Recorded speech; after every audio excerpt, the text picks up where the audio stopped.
মনে রাখবেন, পৃথিবীতে আমরা বসবাস করি, আমাদের ঘর লাগে, থাকার জায়গা লাগে, চলার জায়গা লাগে, খাবার দাবার খাওয়া লাগে, অনেক কিছু লাগে।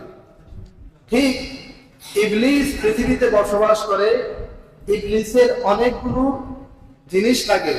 কিতাবের মধ্যে আসছে কমপক্ষে আমাদের যেমন পৃথিবীতে বসবাস করতে অনেক কিছুর প্রয়োজন হয়, ইবলিসেরও বসবাস করতে কমপক্ষে 8টা জিনিস লাগে। কয়টা জিনিস?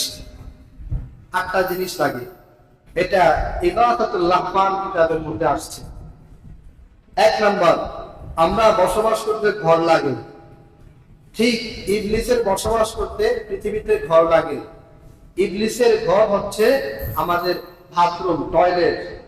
টয়লেট হচ্ছে ইবলিসের ঘর। এই জন্য দেখবেন টয়লেটে ভালো মানুষ বেশিক্ষণ থাকতে পারে না।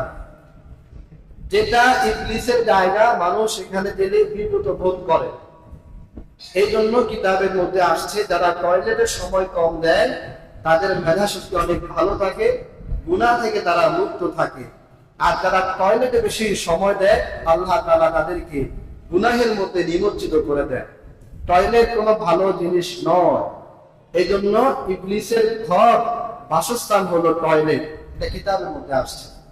2 নাম্বার, ইবলিসের বসার জায়গা হচ্ছে আসুক ওয়াত তরিক, রাস্তা এবং বাজার। রাস্তা এবং বাজার হচ্ছে ইবলিসের বসার জায়গা। আমরা যেমন বসি, ইবলিসে বসে, তো তার বসার জায়গা রাস্তাঘাট এবং বাজার। এই জন্য বাজারে মানুষ বেশিক্ষণ ভালো থাকতে পারে না। একটু পর পর হঠাৎ করে ঝগড়া শুরু হয়ে যায়, একটু পর পর আবার শুরু হয়। এরপরে রাস্তাঘাটে বসে বসে অনেক সময় মানুষ আড্ডা দেয়।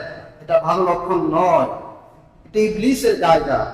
রাস্তাঘাটে আড্ডা দেওয়া, বসা ইবলিসের কাজ। দোকানে, বাজারে অহেতুক অনর্থক বসা ইবলিসের কাজ। এখন বলতে পারেন, তো আমরা কি বাজার ঘাটে যাব না? অবশ্যই। বাজার ঘাট এটা কি জন্য? মানুষ থাকার জন্য না, প্রয়োজন কেনার জন্য হলো বাজার ঘাট। দোকানে কি মানুষ বসবাসের জায়গা? না, দোকান হচ্ছে আপনার প্রয়োজনীয় জিনিস ক্রয় করার জায়গা। সেখানে আপনি ক্রয় করে নিয়ে আসবেন, থাকার জায়গা না তো। বাজারও আপনার জিনিস ক্রয়ের জায়গা, জিনিস ক্রয় করে আপনি চলে আসবেন। এই জন্য যদি কেউ বাজারে বেশিক্ষণ বসে, রাস্তাঘাটে আড্ডা দেয়, ইবলিস তাদের কাঁধে ভর করে।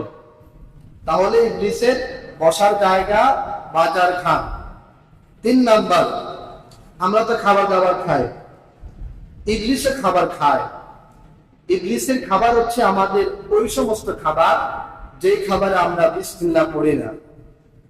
এটি কসম করলে কাফারা দেওয়া লাগবে না। আমরা অধিকাংশ মুসলমান অন্তত কমপক্ষে বিসমিল্লাহ এটুকু আমরা বলি না খাবার গ্রহণের সময়। যদি আপনি বিসমিল্লাহ বাদ দিয়ে খাবার গ্রহণ করেন, তাহলে আপনার এই খাবার ইবলিসের খাবার হয়ে যাবে। পেট আপনার ভরবে, তবে এই খাবারে ইবলিসের অংশীদার থাকবে, সেও এই খাবার খাবে। তো বলতে পারেন, খাবার আমি খাইলাম, আমার পেট ভরলো, তো ইবলিস আর কোথেকে খাইলো? না। আপনি গোশত খান, হাড্ডি তো আর আপনি খান না, খান না। ঠিক খাবারের প্রত্যেকটি অংশ যেটা আপনি পেটে দেখেন, সব অংশ আপনি খেতে পারেন না। কিছু অংশ এমন থেকে যায় যেটা আপনার অগোচরে আপনার প্লেট থেকে পড়ে যায়। প্লেট থেকে যদি আপনার খাবার পড়ে যায়, বুঝবেন নিশ্চয় আমি খাবারে দোয়া পড়ে নাই। এই জন্য খাবারটা পড়ে গেছে, এটা ইবলিসে খাবে। এই জন্য খাবার দাবারে বিসমিল্লাহ না বললে ইবলিস সেই খাবার গ্রহণ করে। আরেকটি ব্যাখ্যা হচ্ছে, এই কথার মধ্যে একটি ব্যাখ্যা, খাবার দাবারে কেউ যদি বিসমিল্লাহ না পড়ে খাবারের বরকত কমে যায়, বরকত থাকে না। তো বরকত কি জিনিস? বরকত হচ্ছে অনেক সময় পানি 3 গ্লাস খাইলেও আমাদের তৃষ্ণা যায় না, অনেক সময় 1 গ্লাস খাইলেও তৃষ্ণা যায়, তাই না? অনেক সময় খাবার প্লেটে নিলাম, আজকে আমি 2 প্লেটের নিচে খাবার খাবোই না, এমন বিশ্বাস নিয়ে খাবার শুরু করি, দেখা যায় অল্প একটু খাবার পরে আর খেতে পারি না। এমন হয়তো যে একটা প্লেটে খাবার নিলাম, আজকে অনেক খাবার খাবো, কিন্তু একটু খাবার খাওয়ার পরে আর খেতে পারি না, আমাদের পেট ভর্তি হয়ে যায়। এমন হয় না? এমন হয় কেন? এমন যদি হয় বুঝবেন আপনার বরকত নষ্ট হয়ে গেছে। এই জন্য কেউ যদি খাবারে বিসমিল্লাহ না পড়ে তাহলে তার খাবারের বরকত নষ্ট হয়ে যায়। ইবলিসের 4 নম্বর, আমরা তো পানি পান করি, ইবলিসও পানি পান করে। তো ইবলিসের পানি কি? ইবলিসের পানি হচ্ছে মদ, নেশা জাতীয়, শ্যাম্পেন, এই ধরনের নেশা জাতীয় যেগুলো খেলে মানুষের নেশা সৃষ্টি হয় এমন সকল পানীয় ইবলিসের পানি, এগুলো ইবলিস পান করে। অতএব মদ শুধু আপনি একা খাচ্ছেন বিষয়টা এমন নয়, ইবলিসও মদ খায়। ব্যবধান হচ্ছে আপনি খাচ্ছেন দেখা যায়, ইবলিস খাচ্ছে দেখা যায় না। ইবলিসও কি খায়? মদ খায়। তাহলে 4 নম্বর, আমরা যেমন পানি পান করি, ইবলিসও পানি পান করে, কিন্তু ইবলিসের পানি হচ্ছে নেশা জাতীয় পানি, মদ ইত্যাদি। 5 নম্বর, আমরা যেমন কোরআন পড়ি, ইবলিসও কোরআন পড়ে, তবে ইবলিসের কোরআন ভিন্ন। ইবলিসের কোরআন হচ্ছে অশ্লীল কবিতার বই, অশ্লীল উপন্যাসের বই, এগুলো হচ্ছে ইবলিসের কোরআন। আপনি যদি যারা নাস্তিক, হুমায়ুন আজাদ, এই ধরনের যারা নাস্তিক, তাসলিমা নাসরিন, এদের বই পড়েন তো আপনি বুঝতে পারবেন যে শয়তান আসলে এটাই।